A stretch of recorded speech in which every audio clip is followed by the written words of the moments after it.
todo, si nomás que la mitad se cae y no le levanta. Y ahorita te voy a platicar una historita hasta que no lleguemos a aquel lugar. Digo, que aquel era gallinero, todo esto. Y allá era el Valle donde las bañaba, en aquel cuadro que está allá.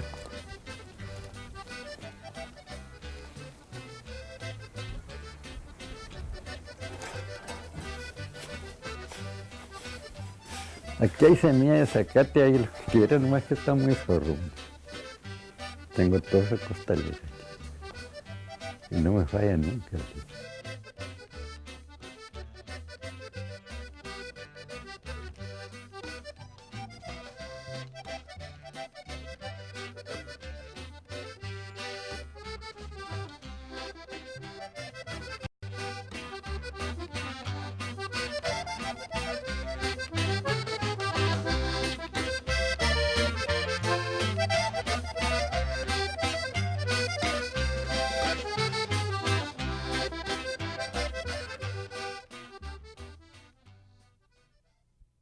Yo nací en un jacalpando en Condado Hidalgo, para que no te enredes. ¿Cuántos años tiene? Pues ya está, ni me acuerdo, ya tengo 84. ¿Su padre y su mamá cómo se llamaban? Andrés M. Garza y Tomasita Garza. ¿Ellos también eran del Valle? No, eran de aquí de los jacales, que era lo que había más. Sí. Éramos 7, pero uno mató un caballo y quedamos 6. ¿Fue a la escuela usted o no? Sí, ¿Escuela formal? fui, pero muy poquito, Sí. pero fui. Platíquemos cómo eran las escuelas cuando fue a la escuela. Las escuelas había que correr como unas 2, 3 millas para llegarles a la escuela y otras 2 o 3 para llegarlas para atrás. No había voces, no había nada de esas cosas. ¿Cómo se llamaba la escuela? La escuela era en Los Laureles. La escuela. ¿Cuántos estudiantes? ¿Y eran todos de familias rancheras los que Sí, asistían? sí. Digamos, ¿de qué le enseñaban y que los maestros? Pues sí, platíquenos un poco.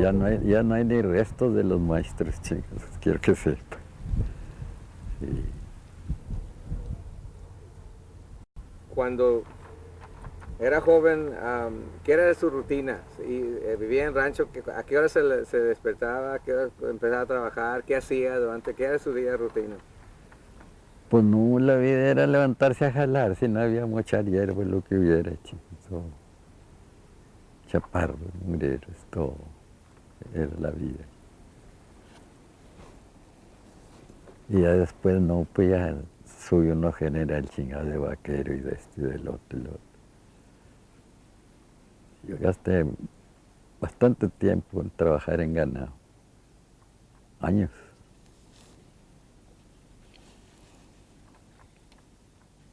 ¿Qué recuerda de su primer caballo? Pues si no me tumbó le faltó muy poquito, yo creo. Le faltó muy poquito, chico. Pero hay referencia después, chico, y ahí se va la cosa, chico.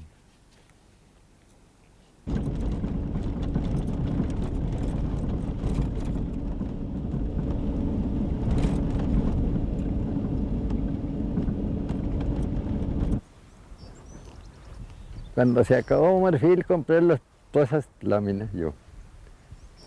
¿Cuándo se acabó Morfeo? Y ya las compré, todo eso.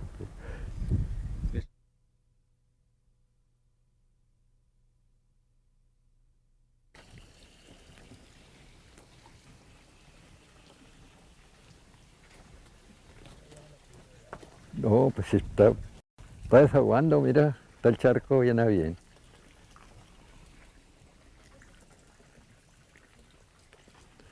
Mira este para acá para que mires todo el charco, chico.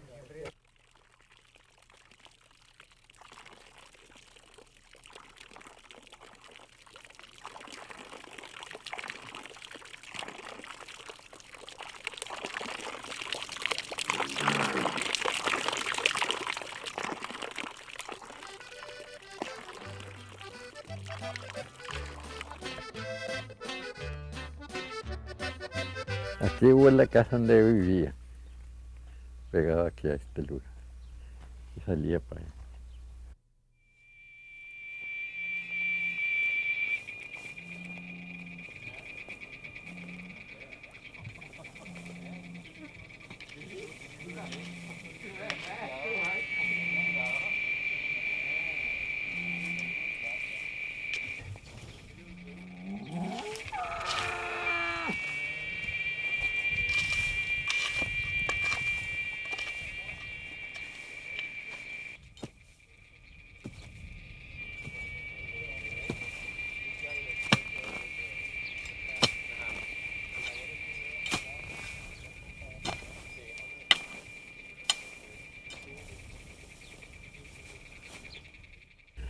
Y luego pues nos salimos para allá porque pues, estaba muy duro para el bosque.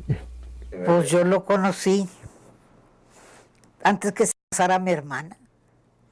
Ella se casó el 36 y enseguida pues lo comencé a conocer y venía ella a pasearse, paseándose a caballo.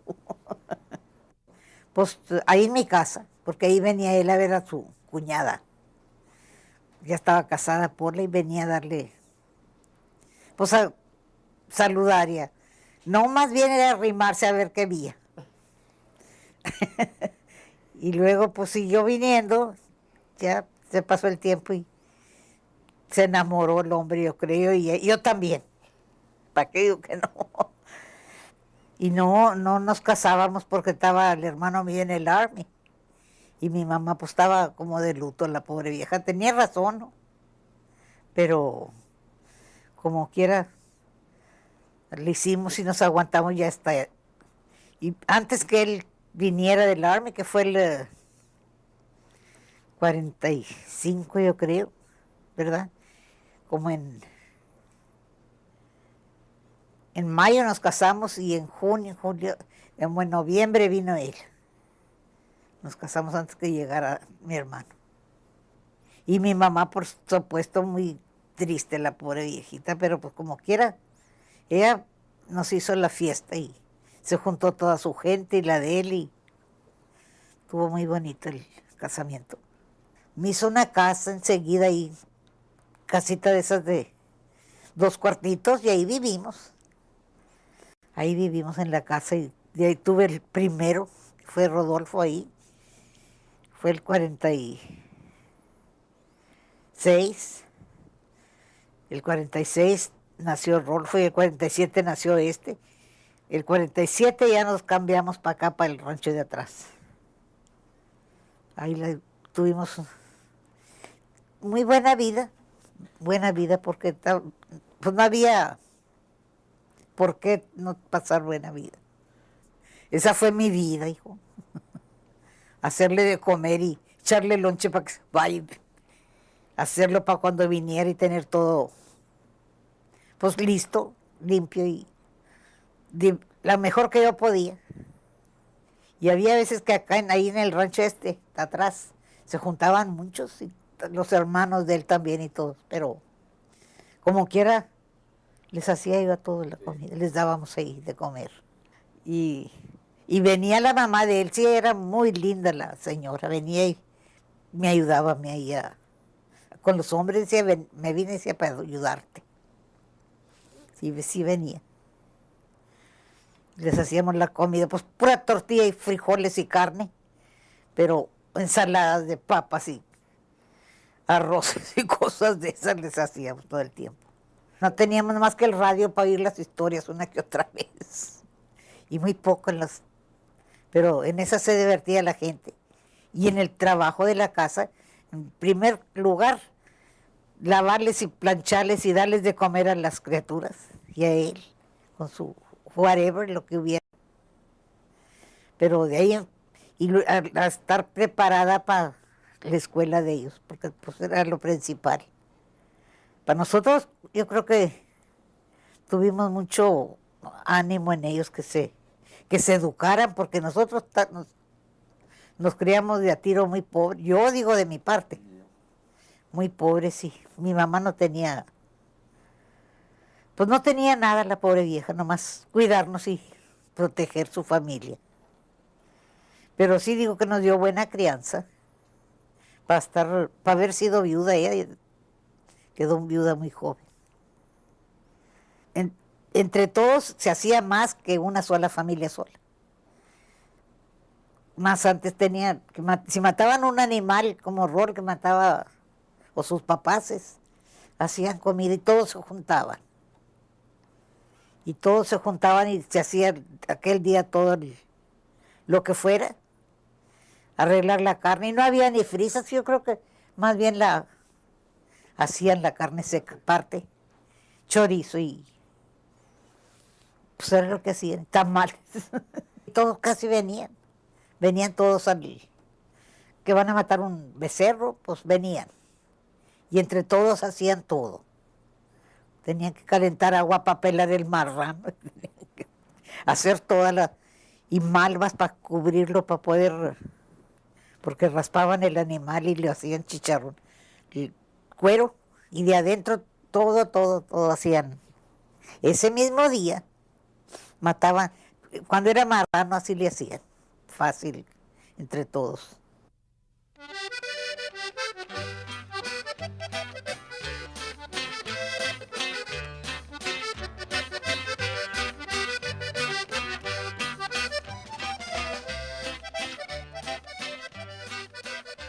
I had an opportunity to leave this area for 10 or 11 or 12 years after I finished school. And the reason I came back was because of the land, you know, because of them. I wanted my kids to know who their grandparents were, you know, to know what about our roots, where we came from, regardless of what money you make, where you go, whatever you do, you know. I thought that this was probably more important, you know, that they knew them and that they knew the kids too. And also I wanted my kids to go to school where I went to school for the same reason, you know. Our school is the same school that it's been for 50 years probably. And the values and the morals in this area are still such that you know, I think all kids should get those things in their area. So I wanted my kids to come back to that so that they could grow up and be like their granddad.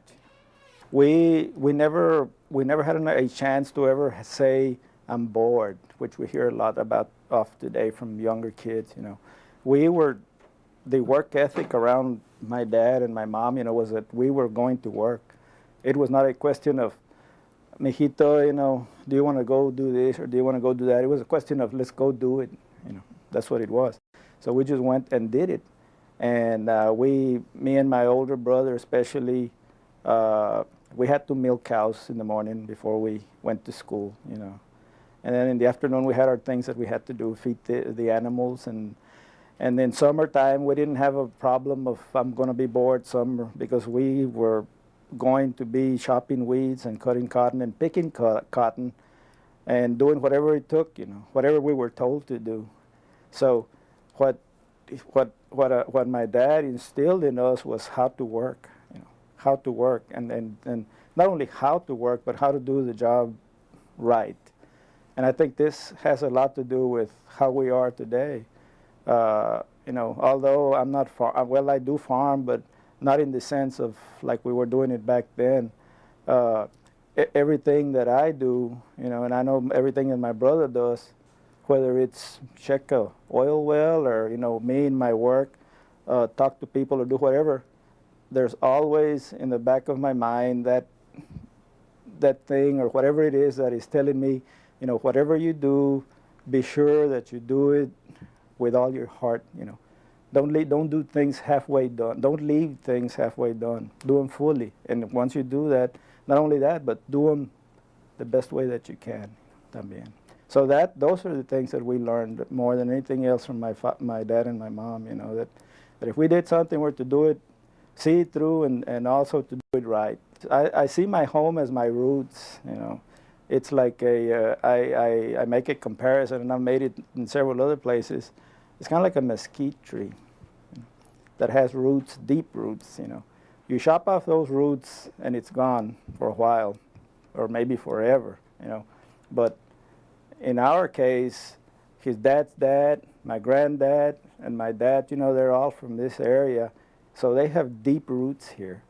And it's going to be, and you know, and with us staying here, I think our being here is an indication of how deep those roots are. Because the deeper that those roots are, the more that you want to remain here.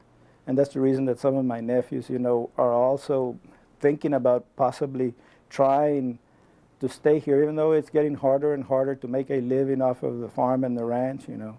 But we sacrifice and we drive 40, 30, 50 miles, whatever, to go to work at something else, but we always return at the end of the day to our roots, which is right here.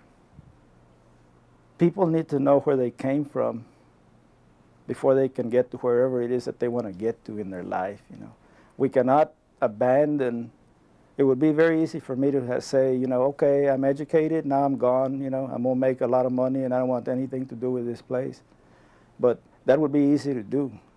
But it would not be the right thing to do, because we need to always know, we need to have our roots, we need to have our people, who we are, where we came from. We cannot abandon that, because once we do that, we have lost everything. We can, you know, we have lost our identity. Our kids nowadays, you know, they all look to the movie stars, to the sports people, to possibly the musicians, this sort of thing. But really, you know, if we look really where we are and where we came from and what we want to do, you know, our heroes in most cases, our role models, is most of the time is going to be our parents, the immediate family, because this is where you develop your basic characteristics of who you are or who you're going to be, you know. And I've been around a lot of people in my life from all different walks of life, you know. My dad went to school through 3rd grade. My mom went to school through about the 8th grade. But their education, you know, how they have educated me, you know, in their own way, which is through work and things like this, probably much more important than any education I could have ever gotten at any college anywhere, you know. So we have to keep, you know, we need to keep in mind, we don't have to look so far for our heroes, because they're right under our noses most of the time. And most of the time they're going to be our parents, you know.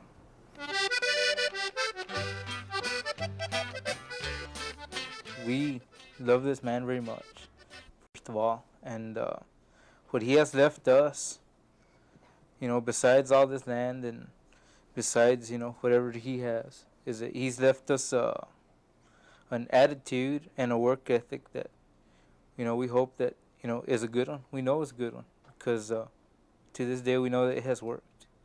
And, you know, when we see this man, we see a very hard worker.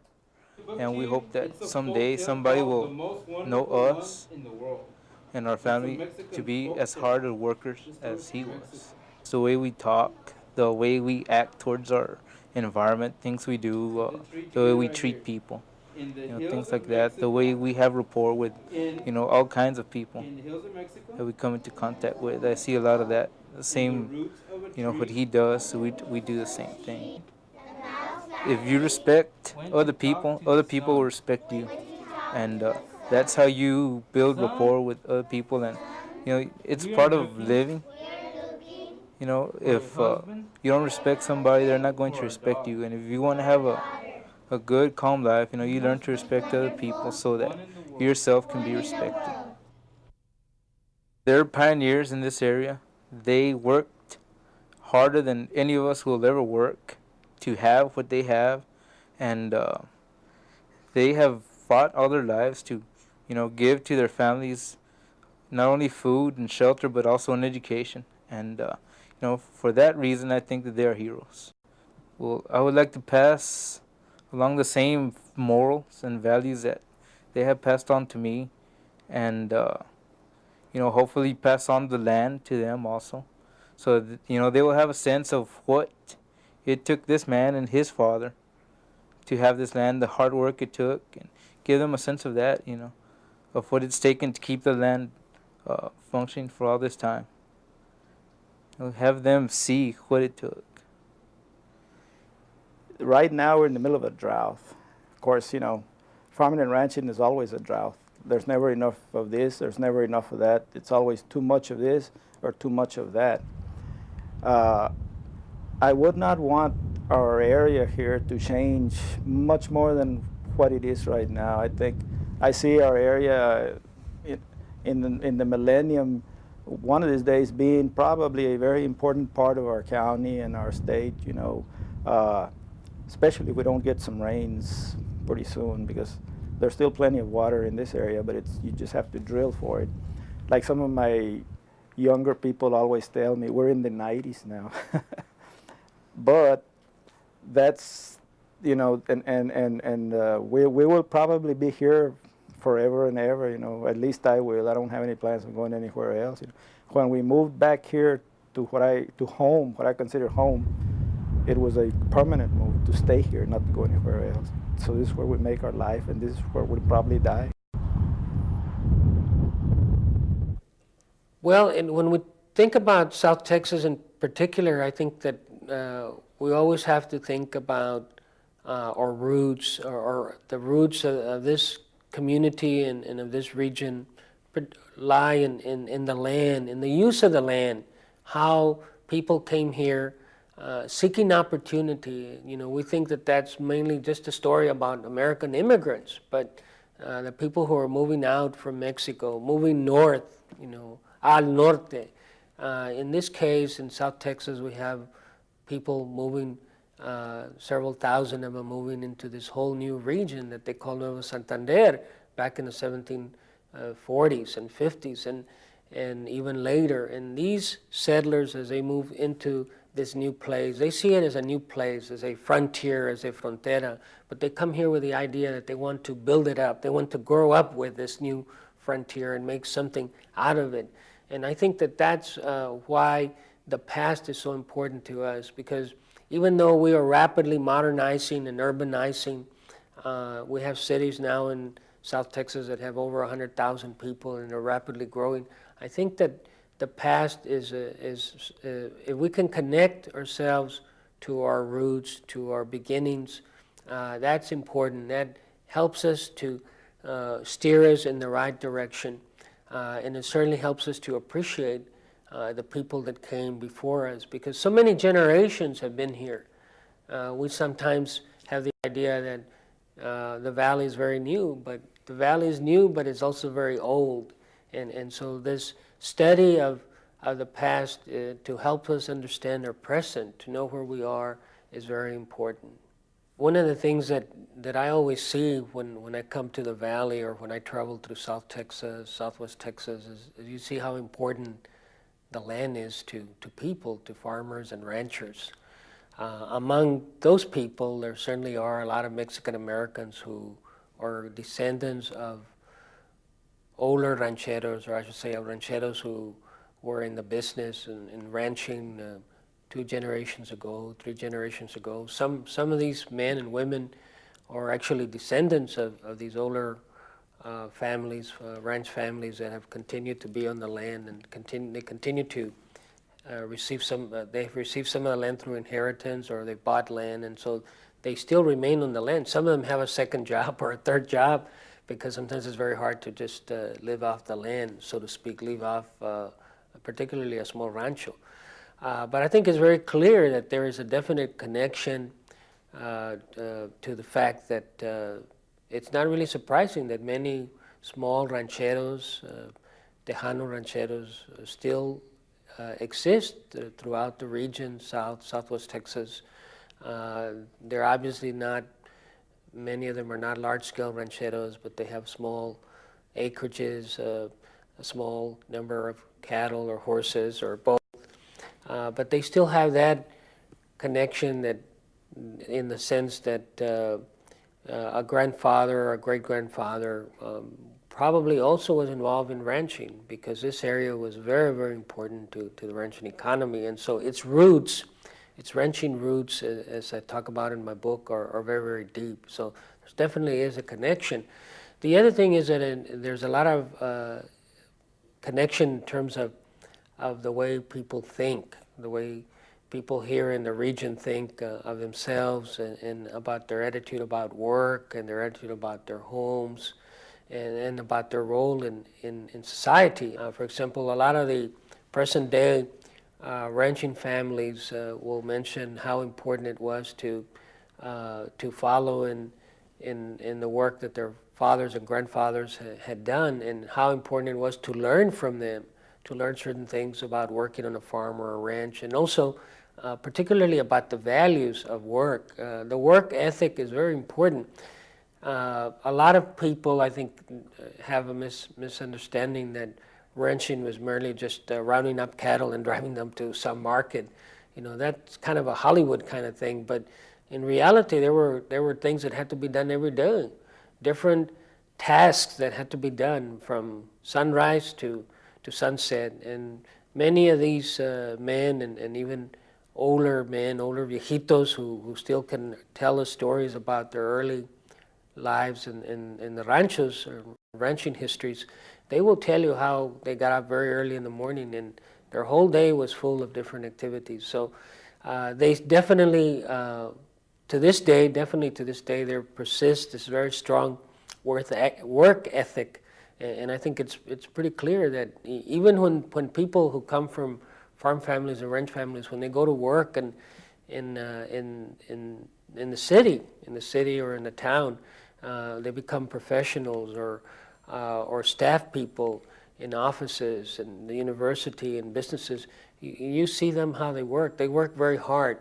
I think part of that is this work ethic that they learned growing up, either on a farm or a ranch, or they learned that through their parents who also learned that from their own parents. I think we can see that those values, appreciating the land, appreciating the home, and appreciation for a strong work ethic, I think those values are still there. That's really one of the most beautiful things about South Texas, and that's one of the things that really makes it unique. It's a unique part of the country, and it's a unique part of Texas.